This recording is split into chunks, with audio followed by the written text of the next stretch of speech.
have a crazy theory, you guys, but stay with me. So y'all know how Ariana Grande looks noticeably different. Miley Cyrus looks noticeably different. Selena Gomez looks noticeably different. So my theory is that this is a lot deeper than cosmetic surgery. There is a movie, one of my favorite movies by the way, called Skeleton Key, and it's literally about using magic to swap bodies with people. Like basically putting your essence, your soul in another body. And I think that is exactly what happened to some of these celebrities. Like you see this keyhole right here? I think Ariana Grande went through some type of skeleton key ritual and somebody else is in her body. See the keyhole in the background?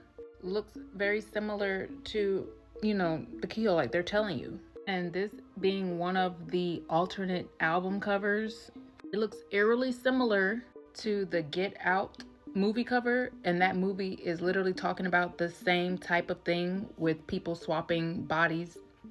And then Selena Gomez has this album cover that's literally showing you her through a keyhole. She has also been through this same ritual, and there is somebody else in her body. And literally right around the time that Miley started to look different, she made a post on Instagram and it had Selena Gomez in the post. And in one of the photos, she's wearing a shirt that says, "Hell yeah, I'm Miley Cyrus." And it's just giving me the vibe like somebody, like the new person just woke up in her body and is like, okay, hell yeah, like now I'm Miley Cyrus. Almost like that Chris Brown and Lil Dicky Freaky Friday music video when he woke up and he's like, oh shit, I'm Chris Brown, hell yeah. Okay, so as I was talking about this whole keyhole skeleton key ritual, I came to notice the Knights of Malta keyhole, which is basically this keyhole in Italy that when you look through it, you can see this building right here. And this building is called St. Peter's Basilica in Vatican City. But what's crazy about this church is that it is also in the shape of a keyhole. In Matthew 16:19, Jesus tells Peter, I will give you the keys of the kingdom of heaven. What if these motherfuckers know what it takes to ascend, but they are gatekeeping so that nobody else can ascend? That's why the Vatican is so secretive. Okay, so the Ankh is the key of life. In Egyptian culture, the Ankh represents eternal life, immortality. So the Vatican knows how to do this, and they are gatekeeping. And they could be using this technique on these celebrities and stuff. Like, that's why we have images like this, where it seems like these celebrities basically are living forever. What do you guys think about all of this? So I was watching this clip of Willow Smith here talking to one of her fans, and she actually said something that kind of led me down a rabbit hole. So I'm going to show you the clip first. Thank you for saying hi, though. I appreciate you. Yeah, you look... How old are you?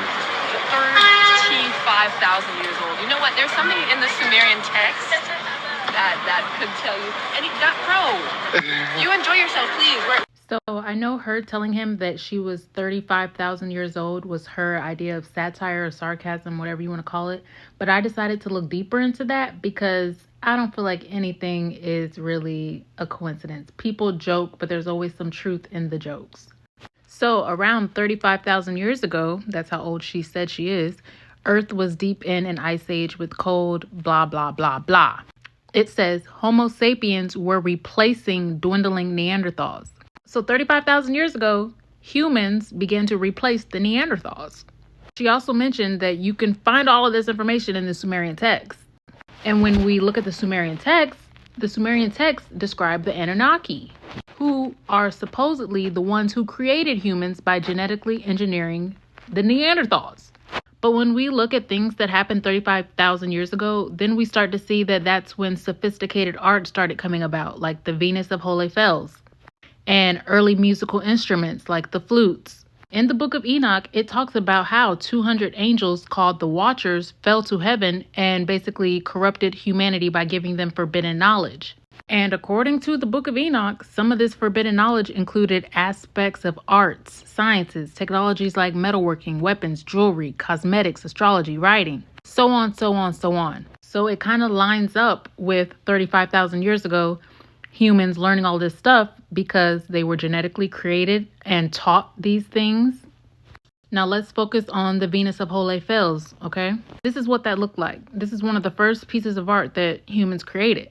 And it's a mammoth ivory figurine of a woman. This was the first religious icon figurine created.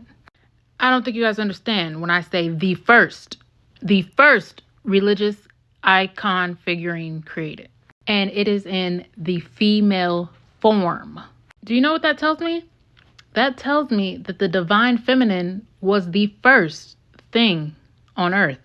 Every creation story before the Bible states that everything started from the primordial feminine source.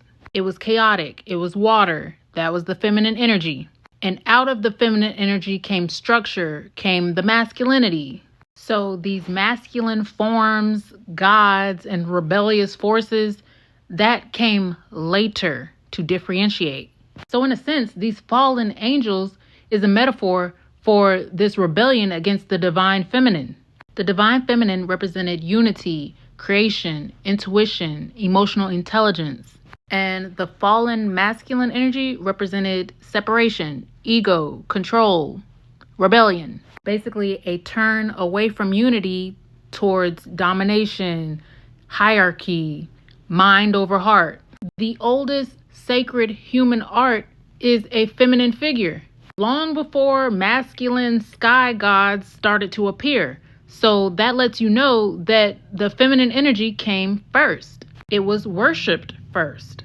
So the fall could, in a sense, symbolize this inversion that took place, where the feminine energy once represented power and origin, and now the masculine energy is the primary, like it's been inverted. And I also find it interesting that the book of Enoch talks about 200 angels that fell to earth from heaven, and the fact that there are approximately 200 confirmed impact craters on earth. But let me know what you guys think. Do you think Willow was joking, or was she trying to drop some gems? Something about this ad on TikTok rubs me the wrong way. Stay with me. I can make any song with your voice.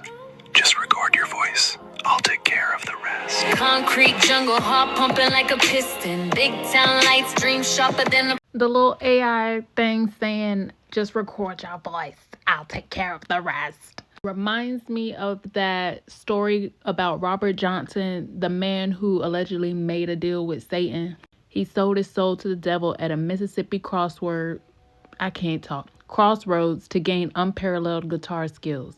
According to the myth, the devil tuned Johnson's guitar, allowing him to master the blues, which led to his sudden rise from a mediocre player to a virtuoso. I'm telling y'all, AI, I don't know. It just seems demonic.